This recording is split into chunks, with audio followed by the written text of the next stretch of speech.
Meus amigos, o sinal vermelho acendeu de uma vez por todas no comércio brasileiro e dessa vez nem a grande mídia conseguiu esconder. Em junho de 2025, o varejo levou uma pancada forte, a atividade varejista despencou e o primeiro semestre de 2025, de janeiro a junho de 2025, o varejo ainda fechou no vermelho. E você não precisa nem entender de gráfico, nem entender de economia para saber o que está acontecendo no nosso país, meu amigo. É só você andar na sua rua, em cada esquina você vai ver uma loja fechada, aluga-se, vende-se, shopping vazio, comércio vazio. Essa é a realidade do nosso país nesse momento. E aí vem os passadores de pano de plantão para dizer: ah não, Josué, as lojas físicas estão fechando as portas porque as vendas estão indo para a internet, as pessoas estão consumindo mais na internet. Só burro abre loja física, porque as vendas na internet estão, bombando. Será mesmo? Porque os dados que eu vou te mostrar aqui no nosso conteúdo de hoje dizem exatamente o contrário. O varejo físico caiu e o varejo digital caiu junto. Ou seja, o brasileiro não está comprando nem na loja física, nem na loja virtual, nem no Pix, nem no parcelado, nem no cartão de crédito. Tá tudo travado. Sabe por quê, meu amigo? Porque o povo está endividado, está sem crédito, está sem fôlego. E quem ainda tem um pouquinho de trocado guardado ali, está com medo de gastar. A sensação é clara de que a economia brasileira parou e talvez a explicação esteja na própria matemática dos impostos do governo. O governo está espremendo tanto, mas tanto as pessoas com a quantidade absurda de impostos que talvez tenha passado do ponto. Será que o Lula extrapolou a curva de Laffer, cobrando tanto imposto que matou o consumo brasileiro, hein? O que você acha disso? Essa retração no varejo pode parecer somente uma linhazinha vermelha em um gráfico, mas no frigir dos ovos, cara, o que significa aqui na vida real? Significa menos dinheiro circulando, menos venda, menos emprego, menos produção e mais sufoco na vida real do brasileiro. E tem mais. Com as tarifas de 50% impostas pelo Donald Trump sobre os produtos brasileiros, você pode se preparar. Porque o que já estava ruim pode ainda piorar. Porque quando uma guerra comercial como essa bate na nossa porta e no momento que nós já estamos passando na nossa economia, cara, que é um momento extremamente desafiador, a gente vai ver aqui consequências gravíssimas no nosso agro, na nossa indústria e no bolso de quem já está apertado, que é o trabalhador brasileiro. O que está por trás desse colapso no varejo brasileiro, hein? Por que o comércio brasileiro está derretendo nesse momento e o que isso significa também na sua vida? Como que isso impacta direto no seu bolso? Hoje aqui no nosso conteúdo de hoje a gente vai trazer todas essas informações. Fica comigo até o final do conteúdo. Bom, meus amigos, vamos entender o que está acontecendo com o varejo brasileiro. O nosso canal é um canal sobre economia.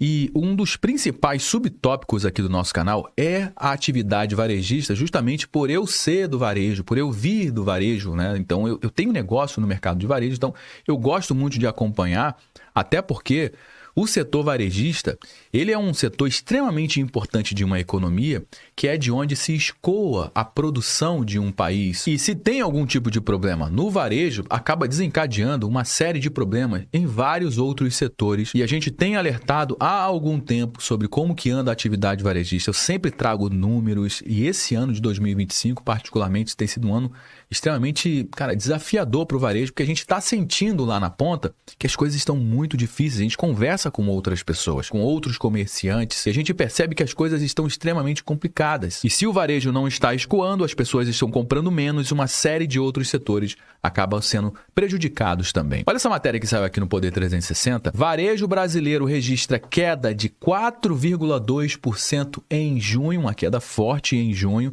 diz o índice da Stone. Não é o índice oficial ainda do IBGE, o que a gente tem recebido são vários outros índices de empresas que atuam no setor principalmente do varejo, como a Stone, que é um meio de pagamento. Eles trazem meio que uma prévia para a gente dos números oficiais que serão divulgados dentro em breve pelo próprio IBGE. E os números não são nada animadores. Todos os 8 setores analisados apresentam resultados negativos, com móveis e eletrodomésticos liderando as retrações. O IVS, o índice do varejo Stone, registrou uma queda de 4,2% nas vendas do comércio brasileiro em junho de 2025. Ou seja, comparando junho com maio, junho teve uma queda de 4,2%, até porque, historicamente, maio é um mês que tem um pico de vendas por conta do Dia das Mães. E, historicamente, junho é um mês de queda. Então, até aqui tudo bem, mas na comparação com junho de 2024, aí sim a gente está comparando 2 meses iguais, a retração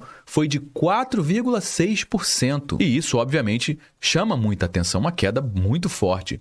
O primeiro semestre de 2025 também fechou com uma diminuição de 0,5% em relação ao segundo semestre do ano anterior, do ano de 2024. Todos os 8 setores analisados já apresentaram resultados negativos para o mês. Separando por canal de vendas, vamos comparar aqui o comércio digital com o comércio físico. Como é que foi a atividade varejista na internet, hein?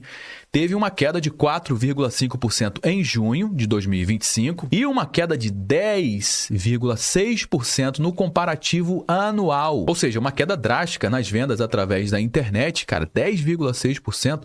É uma queda muito forte. E tem muita gente que fala sem nenhum tipo de base, né, sem nenhum tipo de critério, que as vendas através da internet estão bombando, por isso que as lojas físicas estão fechando as portas, porque as pessoas estão comprando mais pela internet. Bom, os números mostram exatamente o contrário. Acabei de mostrar aqui para você que as vendas através da internet não estão indo bem não, meu amigo. Agora, as lojas físicas teve um recuo de 3,4% no mês e uma queda de 4% no ano. E os setores que estão chamando bastante a atenção são os setores sensíveis à renda, como supermercados e farmácias também recuaram, uma queda mensal de 3,7%, retração anual nos últimos 12 meses de 3,4% e um recuo semestral de 0,2%. Já os segmentos que dependem do crédito, que dependem de cartão de crédito para comprar, para parcelar, esses estão passando por um momento extremamente desafiador. E quais foram as maiores quedas? Os setores com as maiores quedas, o primeiro lugar aqui está para móveis e eletrodomésticos, uma queda de 6,4%, ou seja, são produtos de ticket médio mais elevado, são mais caros.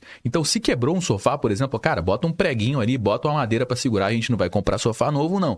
Ah, uma geladeira deu problema. Cara, ao invés de comprar uma geladeira nova, vamos chamar o técnico, vamos arrumar esse negócio aqui, a gente não vai comprar uma geladeira nova não, cara, nem a pau, tá muito caro. Material de construção também teve uma queda de 6,3%. Vai fazer reforma? Não, ninguém vai fazer reforma. Segura aí, a gente leva do jeito que dá. Mais para frente a gente faz uma reforma. Material de construção também está tendo uma queda aqui bastante forte. Outros artigos de uso pessoal doméstico com uma queda de 4,3%. Supermercado e alimentos, bebidas e fumo, uma queda de 3,7%. Isso aqui chama bastante atenção. Pessoas estão comprando menos alimentos, menos bebidas, menos produtos no supermercado. Por que você acha que isso está acontecendo, hein? E praticamente todos os estados tiveram uma queda forte, principalmente aqui, ó, Rio Grande do Norte, Alagoas, Maranhão, Distrito Federal, Paraná, Santa Catarina, Rio de Janeiro, Ceará, Mato Grosso do Sul, Piauí, São Paulo. Ou seja, todos os estados tendo queda no consumo. Outro índice também que trouxe a queda no varejo brasileiro foi o índice IPV, Índice Performance do Varejo, mostrando que teve uma queda de 1,4% em junho de 2025, mas tem uma outra coisa importante nesse índice aqui, é como que anda a movimentação nos shoppings, no varejo, nas lojas, no comércio de rua no nosso país. Segundo essa matéria aqui, ó, a queda na movimentação foi de 11% nos shoppings e de 10% no comércio de rua. Em termos de receita, as lojas de rua recuaram 1,9% e as lojas de shopping recuaram 0,29%. A retração é atribuída à questão da sazonalidade, falta de datas promocionais, aos juros ainda elevados e ao alto nível de endividamento das famílias, fatores que continuam restringindo o consumo do nosso país. Obviamente, eu gostaria de saber a sua opinião aqui no meio do nosso conteúdo. Quero saber como é que anda a sua cidade, a sua região. Traz aí pra gente um termômetro, é importante pra gente compreender como é que anda aí na sua cidade, como é que anda o comércio. Você tem percebido que o comércio tem dado uma aquecida ou tem dado uma retraída? Como é que andam os shoppings? Estão cheios? Estão vazios? A sua participação é extremamente importante aqui para dar corpo para a nossa conversa. O nosso conteúdo é como se fosse um mural. A sua participação é vital aqui para o nosso conteúdo porque você traz para a gente a visão real do que está acontecendo nas ruas do nosso país. E um dos maiores problemas que pressionam o consumo no nosso país é justamente uma taxa de juros extremamente elevada, que é o que acontece aqui no nosso país. A gente tem uma taxa de juros na casa dos 15% nesse momento. O crédito fica caro. Quando o consumidor precisa parcelar a sua compra, né, vai ver ali na parcela uma taxa de juros extremamente elevada, não vai compensar. Então, isso fica meio que impraticável. E quando se tem um governo que gasta muito mais do que arrecada, a gente tem uma taxa de juros sempre muito elevada, que é exatamente o que acontece nos governos Lula. Olha essa matéria que acabou de sair aqui na CNN Money.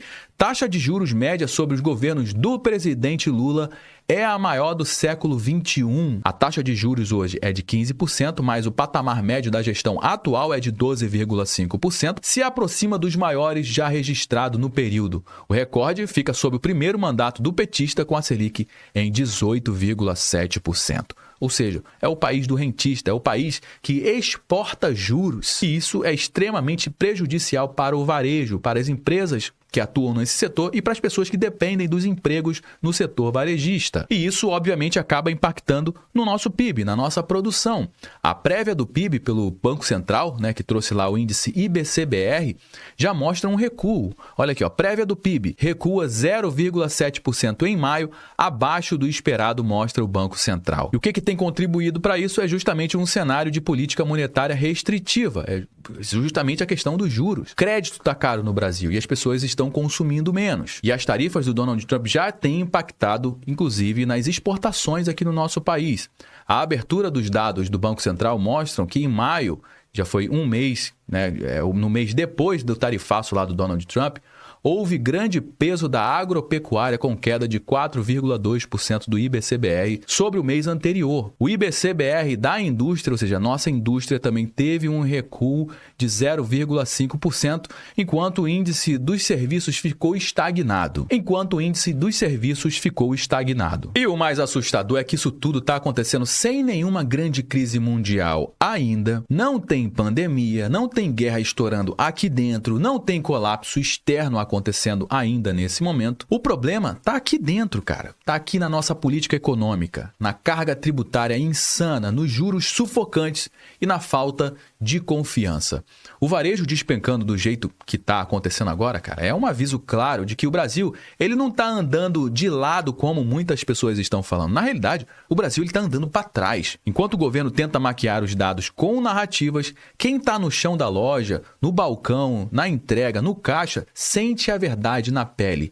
É gente sendo demitida o tempo todo, loja fechando, estoque encalhado, consumidor sumindo. E agora, com as tarifas dos Estados Unidos, pode piorar ainda mais.